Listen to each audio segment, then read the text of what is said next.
Hey, what is going on, guys? In this video today, I'm going to be doing an updated showcase on my personal sensitivity and settings. As long as everything goes to plan, this video should be uploaded roughly 12 hours before the end of Season 3 and the beginning of Season 4, so I think it's safe to say that these sensitivity values and settings are what I'm going to use in the new season. I always like to give a word of caution here. It usually isn't the best idea to just blindly copy the sensitivity values of someone playing PC on controller if you're on console, but as you're gonna see, my values are low enough to where I don't really think it's a huge problem. So without further ado, let's get right into it. Alright, so let's start this video off by going over my sensitivity values, and even though I can't remember specifically what I changed, I do know that I at least changed 2 or 3 values from the last time I did a sensitivity update. So starting off with non-ADS or look sensitivity as it's officially called in-game, starting off with the look horizontal and vertical speed, I'm rocking 38% and 36%, and I think these are still the same values that I used last season, but don't quote me on that. So as I alluded to in the intro, these are definitely pretty low look sensitivity values as a whole. I don't think they're like absurdly low to a point where most people would absolutely hate them, but when I looked at 10 of the top console players, it seemed like the average look sense among those guys was roughly in the 40 to 45 range. And the reason why I use a little lower than that is because when it comes to non-ADS sensitivity, I personally value a little more control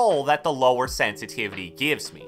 Yeah, it probably makes my flick shotting specifically a little bit worse overall, but since the best shotgun in the game this season was the charge, flick shotting wasn't even really possible with that. So maybe I'll bump it up a bit towards the end of next season if the pump comes back or something, but for now I'm sticking with 38-36. And in terms of boosts in this section, I'm using none whatsoever. Again, when I looked at the 10 top console players a few weeks ago, almost nobody used look sensitivity boosts, so I'm totally in line with the rest of the crowd on that. Now we move on to the ADS sensitivity section, which is the one that I know for a fact I changed from the last video, and at least by my definition, it was a pretty dramatic change. So last season, I used 8% for both horizontal and vertical ADS speed, which compared to most people was definitely on the lower end, and even though I liked it at first because my AR aim was kind of terrible when I switched from legacy to linear, as I became more and more comfortable with that, the slowness of 8% for ADS horizontal and vertical really started becoming detrimental. So I decided to bump it up all the way to 14% for both horizontal and vertical. I used to always be against making even small changes to my sensitivity, but I no longer think like that, and that's a good thing because I've absolutely loved this change so far, and my AR aim in general feels a lot better now. And just like in the look sensitivity section, I'm not using any kind of boosts in here either. Pretty much the same story, nobody really uses boosts because aiming in general just feels much better without them. Then in the advanced sensitivity section, I'm using linear for my look input curve and then a 0.00 second look dampening time. There are definitely some players that use a look dampening time over 0, but the majority of people don't. As I always say, the whole point of being on linear is to have as little aim acceleration as possible, so it doesn't really make a ton of sense to increase your aim acceleration by using anything other than 0 for look dampening time. For move stick and look stick dead zones, I'm using 12% for both of those. Not too much to really say here. As long as your dead zones are in roughly the 5 to 15% range, it should feel mostly the same.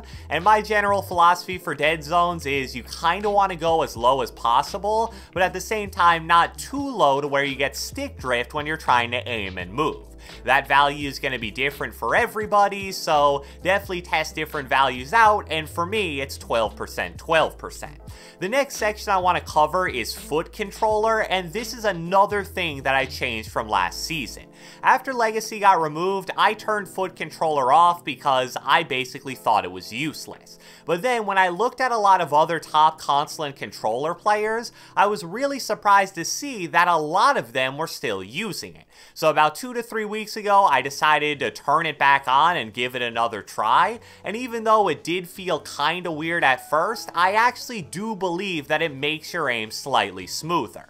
I'm not gonna lie and pretend it's absolutely a night and day difference, because it isn't, but with aim, anything that makes you feel even the slightest bit more comfortable is something that you definitely want to use. Like I've said many times before though, this setting is only available on PS4 and PC on controller, so if you're on Xbox, it unfortunately won't even be an option for you. And then the final sensitivity category here is building and editing sensitivity. I believe that last season I was using 2.0x for both of these values, but now I've changed that slightly to 2.0 for the building sensitivity multiplier and then 2.2 for the editing sensitivity multiplier.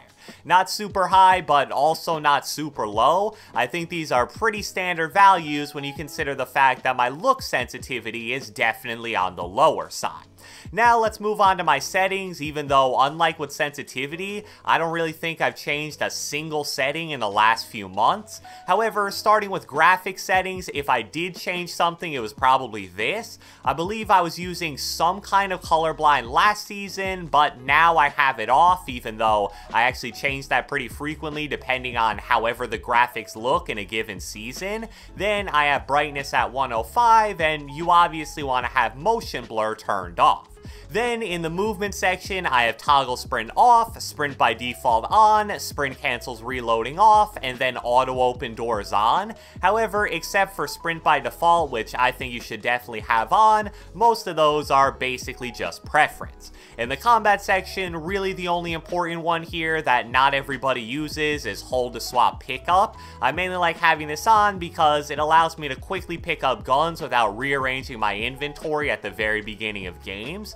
For building, the first two you obviously want to have on, and then I personally like confirm edit on release, but the community as a whole is pretty much split 50-50 on that. Then in the last settings section, which for some reason is with the sensitivity, I have controller auto run off. You obviously want to have builder pro builds immediately on, and then you also probably want to have vibration off as well.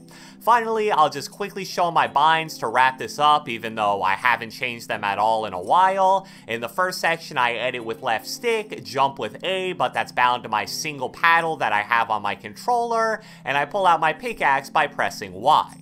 In the second section, almost all of this is unimportant, so I'll just leave it on the screen for a few seconds and you can copy it if you want. And then finally, in the edit controls section, I select edits with RT, reset edits with LT, and confirm edits with RB. But you also gotta remember that I'm using confirm edit on release, so the only time I actually press the RB button is when I'm confirming a reset.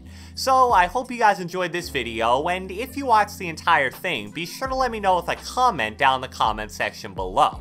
As I said in the beginning, this is going to be uploaded about 12 hours before Season 4 is released, so if you watch it before, are you excited for the new season? And if you watch it after, what are your thoughts on Season 4 so far? Be sure to leave a like, leave a comment, subscribe, turn on post notifications, do whatever the heck you want, and I will catch you guys next time.